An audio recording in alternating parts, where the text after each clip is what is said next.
everyone, this is Dr. Sarala. Welcome to Millet Magic.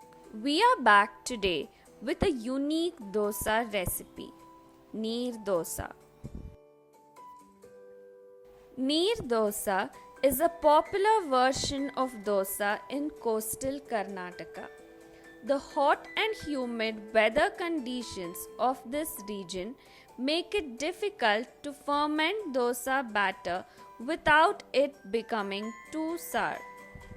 So this recipe does not involve fermenting the dosa batter or grinding any kind of dal.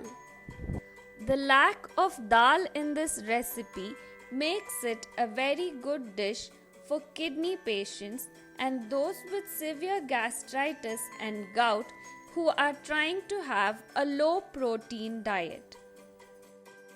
It makes for a very light and tasty breakfast recipe. So let's begin.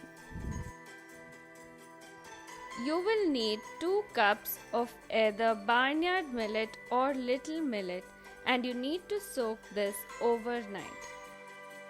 And 1 small cup of grated fresh coconut. In the morning, grind these 2 ingredients together with a little salt to taste and your dosa batter is ready. In Kannada, neer means water. This refers to the watery consistency of the dosa batter required. So add in water to the batter to adjust the consistency as seen in the video. Neer dosa is usually served with a curry. My favorite combination is the Kadla curry, which I'll be showing today. For this, you require 1 cup of Kadla or Bengal gram, which has been soaked overnight and then cooked. You can even use the sprouts of Kadla. You also need 1 onion finely chopped, 3 to 4 tomatoes finely chopped, 3 to 4 green chilies, a fistful of coriander, half a teaspoon of mustard seeds, half a teaspoon of turmeric powder, 2 teaspoons of red chili powder, and some cooking oil. Here I am using groundnut oil which has been extracted by bull-driven wooden galleys. Heat 2 to 3 tablespoons of oil in a thick bottomed vessel and then add mustard seeds into it and allow it to splutter. Then add in the finely chopped onions and half a teaspoon of turmeric. Saute until the onions turn translucent.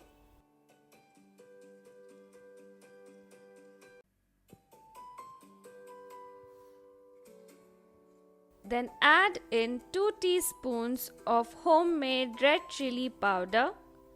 Mind that the ready powders you get in the market have a high chance of being adulterated.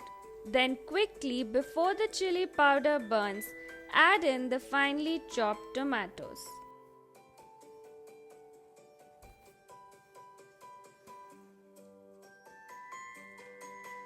At this stage, add in salt to taste. Salt helps the tomatoes to cook faster.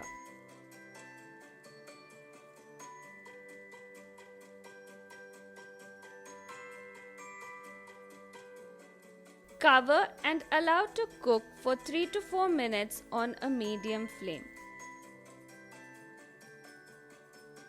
Once the tomatoes begin to soften, keep aside 1 tablespoon of the cooked kadla and add the rest in.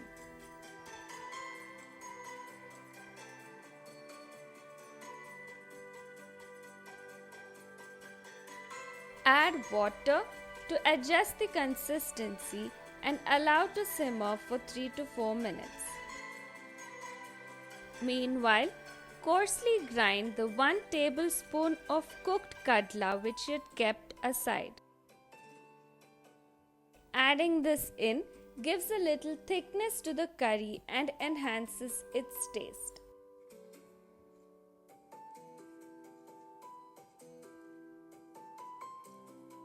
Now add in the slit green chilies and the fresh coriander. Give it a final mix and the Kadla curry is ready. Kadla curry makes for an excellent combination with a Kerala dish known as puttu.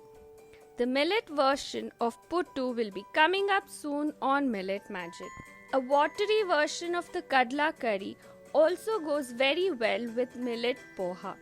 This is how it is traditionally served in the Vidarbha region of Maharashtra. You can find the link on how to make millet poha in the I button above or in the description box below. And now for the dosa. Heat an iron tawa. It needs to be very hot such that as soon as you sprinkle water on it, it evaporates. Now pour the neer dosa batter onto the tawa. Mind that the batter needs to be really watery and of a pouring consistency. You will see that it immediately starts to form bubbles on the tawa. This is just what we want. No additional oil is required as the coconut inside the batter releases some. Wait for the edges of the dosa to raise. You then know that it is ready to be flipped. Cook for just 30 seconds on the other side and the neer dosa is ready. Enjoy the thin, soft and light neer dosa. It's one of my favorites and once you try it, I'm sure it will be yours too. We'll be back next week with another variety of dosa. Until then, happy cooking!